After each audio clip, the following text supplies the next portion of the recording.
हमने शहर को दी एक नई पहचान, हम हैं सिंघानिया बिल्डकॉन।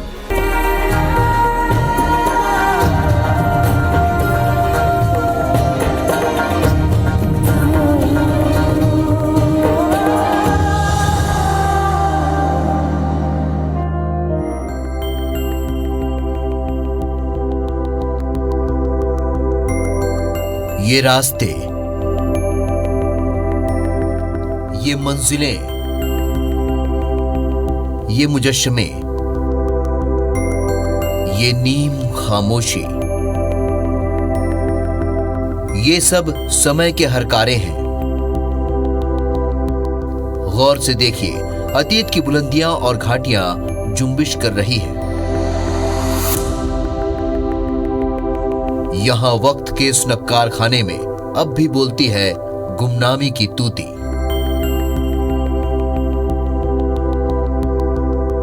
ध्यान से सुनिए, कोई पुकार रहा है पुरानी राहों से।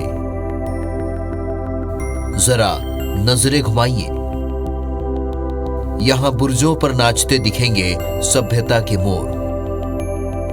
सर उठाकर अगर बुलंदियों को देखें आप, तो दिखेगा संस्कृति का लहराता ध्वज। तो क्या हुआ, राजशाही खत्म हो गई? तो क्या हुआ, अब यहां राजे महाराजे नहीं रहे? तो क्या हुआ, अब राजपथ से रथ नहीं गुजरते? लेकिन अब इस अजब सी दुनिया में उस दौर की कहानियां तो अब भी जिंदा है। रियासती दौर के राग रंग, राजतंत्र के ताने बाने और राजाओं के नाज नखरे की हर तफसील इन दरों दीवारों पर जज्ब है। यकीन मानिए, जब भी यहां कदम पड़ेंगे आपके, इतिहास के एक नए अध्याय से पर्दा हटाएगा राहतगढ़ का यह किला।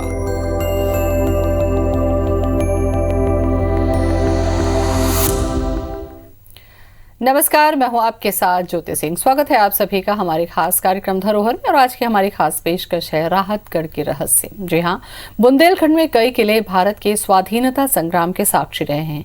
इसमें से एक है राहतगढ़ का किला। 1857 के विद्रोह के बाद जब ब्रिटिश अधिकारी ह्यूरोज सेना लेकर झांसी की ओर बढ़ रहा था, तब उसका सामना बुंदेलखंड के योद्धाओं से हुआ। आखिर क्या है राहतगढ़ किले की कहानी, कौन से रहस्य यहाँ पर छुपे हैं, आइए जानते हैं।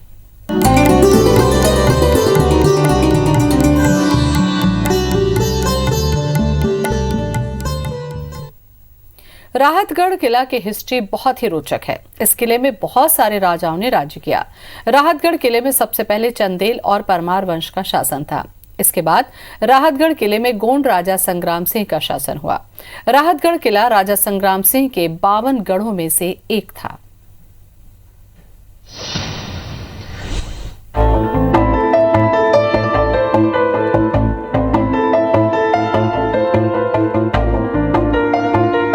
ऊंची ऊंची दीवारें, खूबसूरत नजारे, मजबूती की मिसाल और अजय होने का गौरव। ये धरोहर है बुंदेलखंड की, जो मध्य प्रदेश के सागर जिले में स्थित है और राहतगढ़ किले के नाम से जानी जाती है।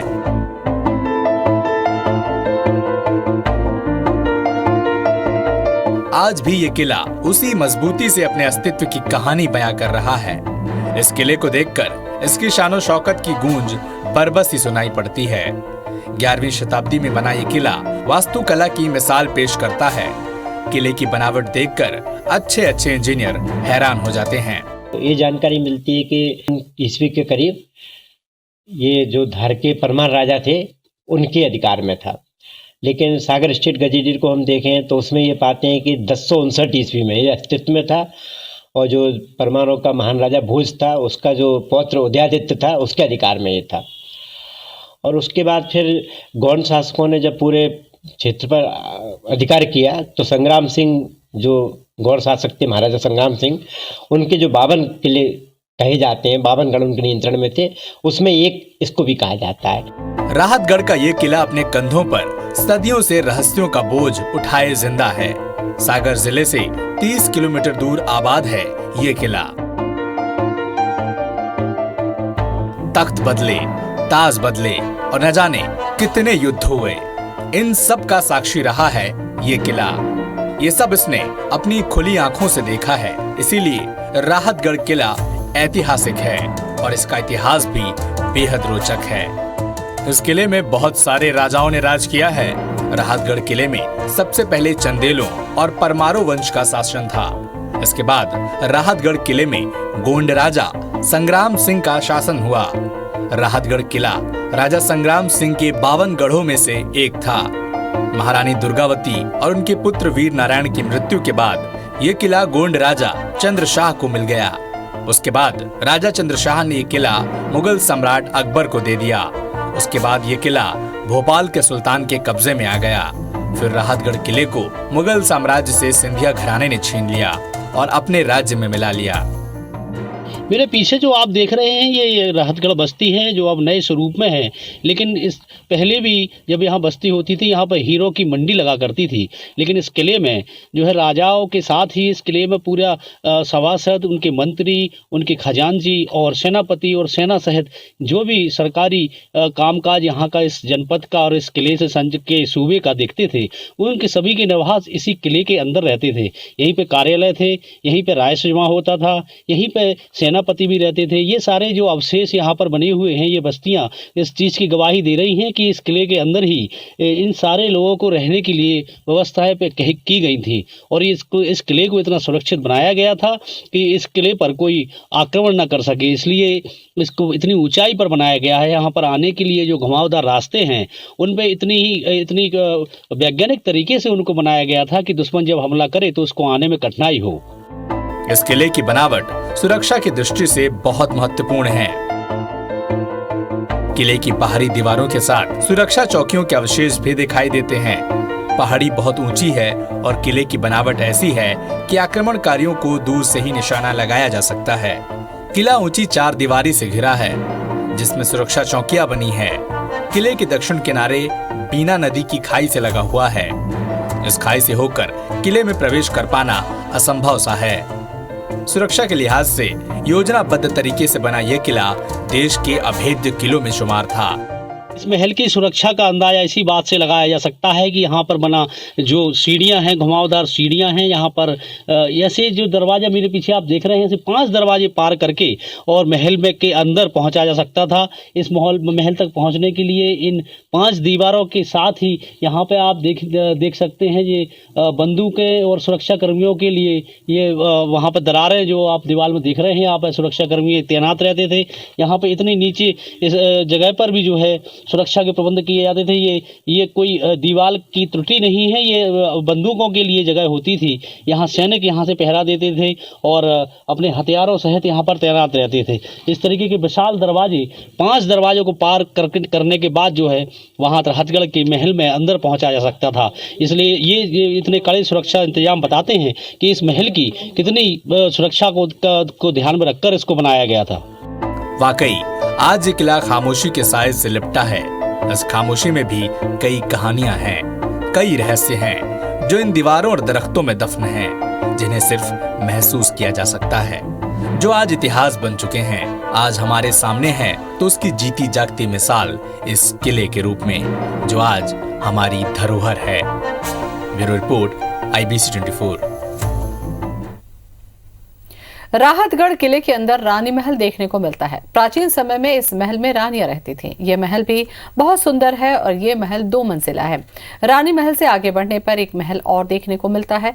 इस महल को बादल महल के नाम से जाना जाता है। इस महल के बारे में कहा जाता है कि ये राजा की कचहरी थी। ये महल बहुत ही खूबसूरत है।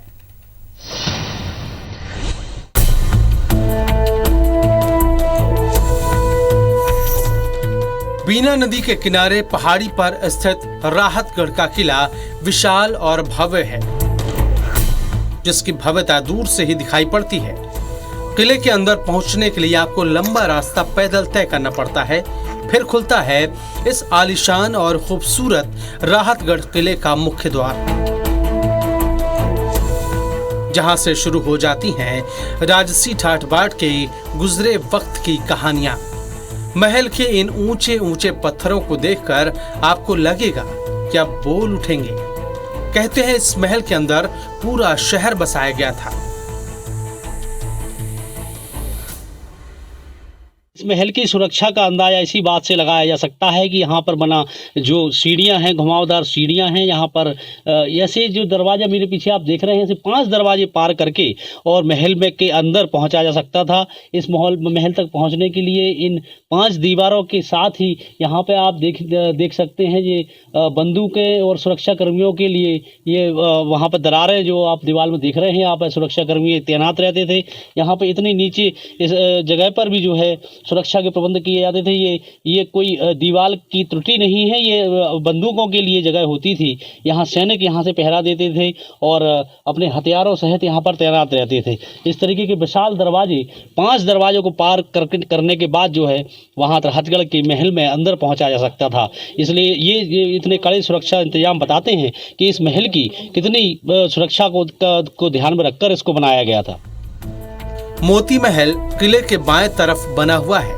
ये महल राहतगढ़ किले का एक मुख्य आकर्षण है।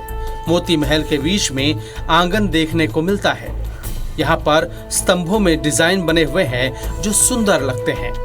ये महल खंडहर अवस्था में यहाँ पर मौजूद है, मगर इस महल में अब भी बहुत सारी वस्तुएं देखने लायक हैं। मोती महल 2 मंजिला है। इस महल में हवा और रोशनी के लिए खिड़कियां बनाई गई हैं। यहाँ पर राजा और रानी निवास करते थे। जो रानी महल है, राजा रानी यहाँ पे रहते थे। मेन स्थान यही था उनका। फिर यहाँ से आगे है जो महल, जो शाही महल बचता है, उसमें जो आम जनता वगैरह, मुनीम वगैरह ये रहते थे। फिर वहां से हटके जो वहाँ नाच गाना होया करता था, वहाँ पे नाच गाना होता था, राजा महाराजा देखते थे ऊपर से। फिर वो के आगे बादल महल बोलते हैं, वो काल कोठरी वगैरह थी, कचहरी थी वो। तो वहाँ पे जो भी फैसला राजा महाराजा देते थे। तो फिर वहां से आगे फांसी महल है। तो फांसी महल पे जो भी उनका फैसला होता था तो उसको सजा देते थे, वहां पे फेंक देते थे या मार देते थे। वो इसके अंदर नीचे जो है वो काल कोठरी है। सुना तो बहुत कुछ है कि पुरातत्व विभाग में बहुत पुराना किला है ये, राजा ज्वाला सिंह जी का किला था। यहाँ से बहुत सारे देखने के लिए भी बहुत चीजें हैं, जैसे डोहेला हो गया, मोती महल हो गया और फांसी घर है। इधर पे पीछे साइड चले जाओ तो लगहरा धाम है, नीचे जाओ तो बादल महल है और भी बहुत सारी चीजें हैं राहतगढ़ में देखने के लिए। अब ये बेहद खस्ता हालत में है, मगर फिर भी आप इन्हें देख सकते हैं। मोती महल की निचली मंजिल का कुछ हिस्सा जमीन में धंस गया है। रानी महल के आगे एक जलाशय है जिसमें पानी भरा रहता है। फिर जलाशय के बगल में आपको बहुत सारी कब्र देखने को मिलती हैं। फिर है इस महल का मुख्य आकर्षण बादल महल। इस महल के बारे में कहा जाता है कि ये राजा की कचहरी थी। ये महल बेहद सुंदर है। इस महल में राजा दोषियों को सजा सुनाया करते थे और जिनका भी दोष साबित हो जाता था उन्हें मृत्यु दंड दिया जाता था।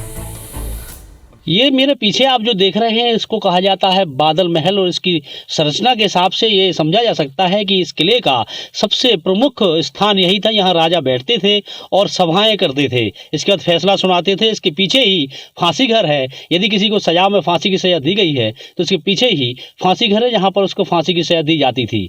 परमार कालीन बना हुआ ये किला और ये जो जहाँ महाराजा का बैठने का सबसे प्रमुख आसंदी का जो महल है, इस पर परमार के बाद चंदेल राजाओं ने, गौड़ राजाओं ने, फिर अंग्रेजों ने भी यहाँ पर शासन किया और यहीं से पूरे राहतगढ़ का जनपद का जो है यह संचालन किया। और यहीं पर जो सारी रणनीतियाँ बनती थीं और सारे युद्ध की जो रणनीतियाँ थीं वो इसी महल में पीछे बनती थी। चूँकि इसका नाम बादल महल है इसलिए पड़ा है कि ये बहुत ऊंचाई पर है और बादलों के बिल्कुल पास पहुँच जाता है। देखने में दूर से लगता है जैसे बादलों में ये महल बना हो। फांसी घर से बीना नदी का बेहद खूबसूरत नजारा देखने को मिलता है। फांसी घर का भी कुछ भाग नष्ट हो गया है। ये किला पूरी तरह वास्तु और वैज्ञानिक तरीके से बनाया गया है।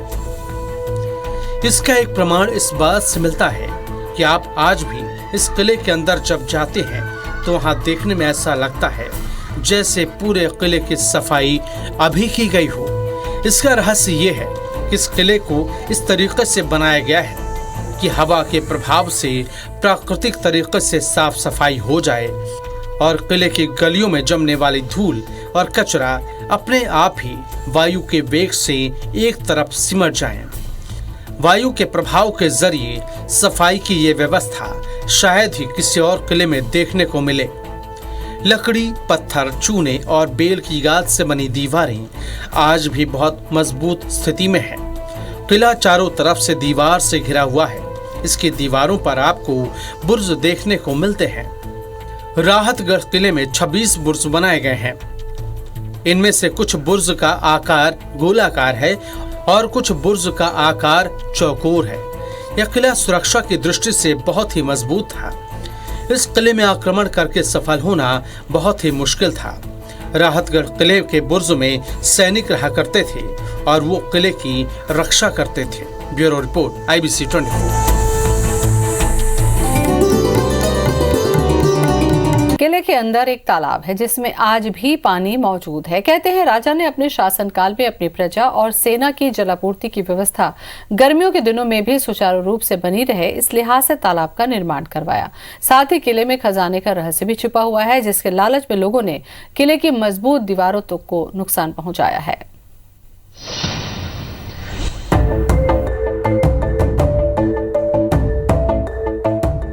राहतगढ़ किले में कई रहस्य छुपे हुए हैं जो आपको इस किले की तरफ खींच लाएगा। किले में बादल महल, मोती महल के अलावा रानी महल का निर्माण भी करवाया गया। साथ ही राजा के मनोरंजन के लिए रंग मंडप भी यहाँ पर बना था। विशाल पत्थरों से बना ये रंग मंडप बेहद खूबसूरत है और इसकी बनावट कमाल की। किसी भी रियासत में रानियों की रहने के लिए अलग जगह का इंतजाम किया जाता था। उसी के तहत इस राहतगढ़ के किले में ये रानी महल बनाया गया है। यहाँ पर रानियों की रहने के लिए पूरी सुख सुविधाओं की व्यवस्था यहाँ पर थी। यहाँ पर दासियाँ भी आती थी जो इसी बस्ती की होती थी। साथ ही यहाँ सुरक्षा के भी कड़े प्रबंध होते थे। ऊपर कंगूरे बने हुए हैं जिस पर सुरक्षा कर्मी तैनात रहते थे। रानियों की पूरी तरीके से सुरक्षा हो सके, कोई दुश्मन जब आक्रमण करे तो रानियों को छुपने के लिए जगह और इस महल से बाहर निकलने के लिए भी रास्ता यहाँ पर बनाया गया है। जहां हम खड़े हुए हैं ये रंग महल कहलाता है। यहाँ मनोरंजन का साधन उपलब्ध होता था।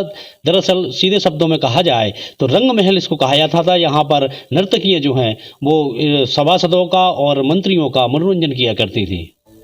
किले के अंदर एक तालाब है जिसमें आज भी पानी मौजूद है। कहते हैं कि राजा ने अपने शासनकाल में अपनी प्रजा और सेना की जलापूर्ति की व्यवस्था गर्मियों के दिनों में भी सुचारू रूप से बनी रहे, इस लिहाज से इस तालाब का निर्माण करवाया था।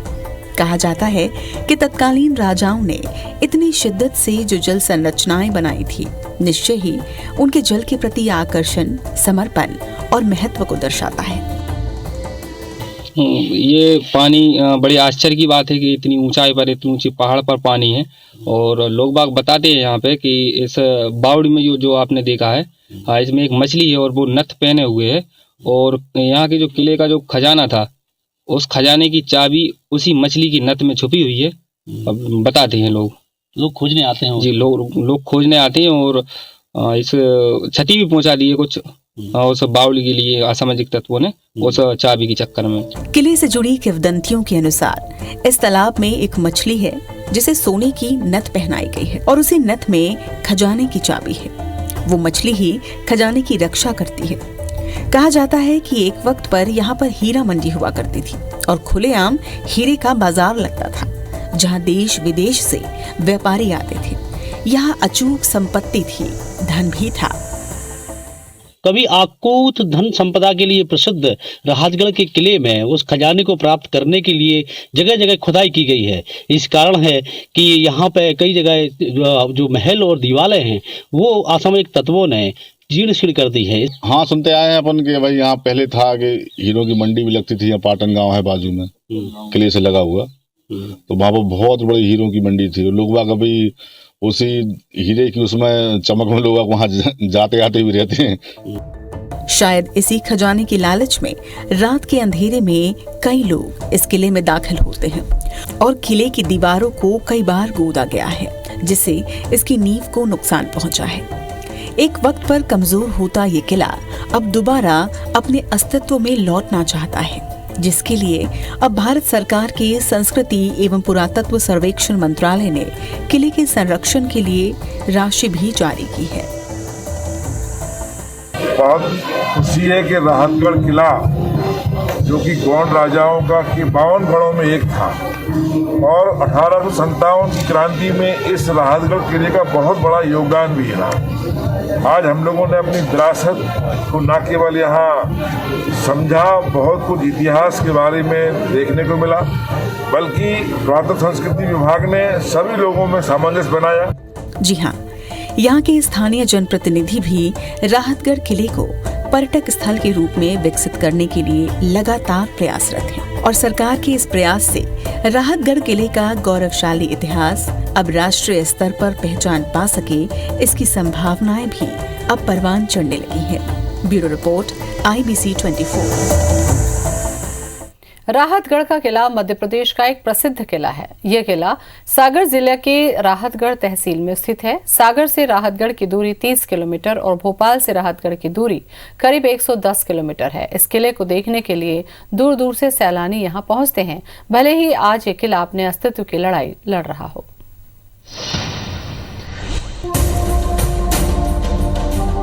सुनसान रास्ते, वीरान पहाड़ियां और सन्नाटों में डूबा किले के फौलादी दरवाजे से प्रवेश करते ही शुरू होती है एक तिलस्मी दुनिया, जिसके बुलंद दीवारों में दफन है कई राज।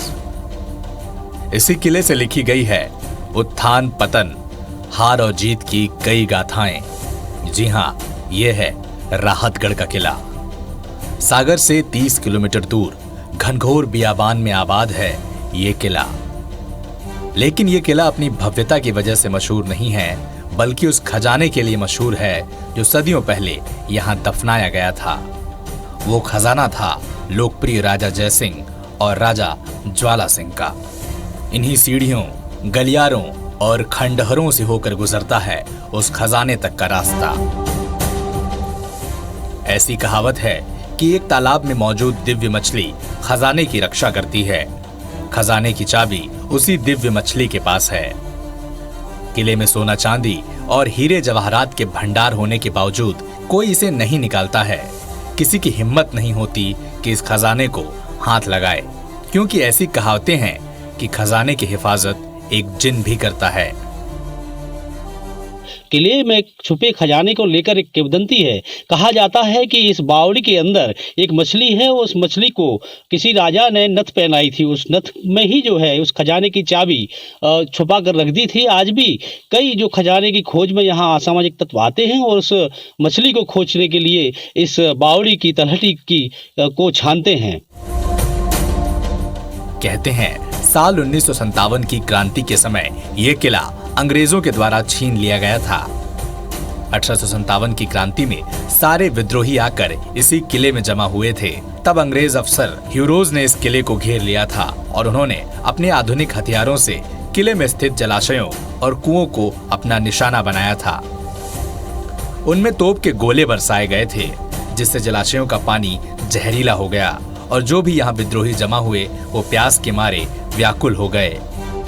सागर 1857 की क्रांति का पूरे भारत का एक प्रमुख केंद्र था। तो जब ब्रिगेडियर जनरल ह्यूरोज यहाँ पर आया तो उसी समय मोर्चाबंदी की बात आई। तो सागर राजा बखत बली ने पत्र व्यवहार किया बांदा के नवाब अली बहादुर के साथ और उससे कहा कि अगर हमें अंग्रेजों को रोकना है बुंदेलखंड में आने से, तो ये जो राहतगढ़ है ये बुंदेलखंड का पश्चिमी द्वार है और अगर हमने इसको यहाँ रोक लिया तो हम किस्सा ही खत्म कर सकते हैं। तो सागर की सुरक्षा के लिए राहतगढ़ में मोर्चाबंदी अत्यंत आवश्यक थी, क्योंकि सागर से पहले राहतगढ़ पड़ता है और राहतगढ़ में रोकना था। तो नाना साहब, बांदा के नवाब अली बहादुर द्वितीय, रानी लक्ष्मीबाई, ये लोग इस बात पर तैयार नहीं हुए। इनका कहना था कि नहीं, कालिंजर में अपन मोर्चा जमाएंगे। तो बखत बली का कहना था भाई कालिंजर अगर अंग्रेज बुंदेलखंड में अंदर घुस आए तो कालिंजर में हम मोर्चा जमा कर करेंगे क्या। और यहाँ पर बड़ी अच्छी मोर्चाबंदी कर दी गई। लेकिन इसके बावजूद ह्यूरोज आता है। 27 जनवरी से 28 जनवरी 29 जनवरी 2 दिन भयंकर युद्ध होता है। लेकिन ब्रजलाल बख्शी के कारण गुप्तचर से जब सूत्र मिल जाती है तो ये मोर्चे को अंग्रेज फतेह कर लेते हैं और वहाँ से क्रांतिकारियों को भागना पड़ता है। अब इस दुर्ग के केवल अवशेष बचे हैं। राहतगढ़ के इस किले को राष्ट्रीय महत्व का स्मारक घोषित कर संरक्षित किया गया है और अब ये किला पुरातत्व सर्वेक्षण विभाग के अधीन है। साथ ही किले को पर्यटन स्थल के रूप में विकसित किए जाने की योजना पर काम शुरू हो गया है। उमेश यादव, IBC 24, सागर। और इसी के साथ धरोहर में फिलहाल इतना ही। नमस्कार।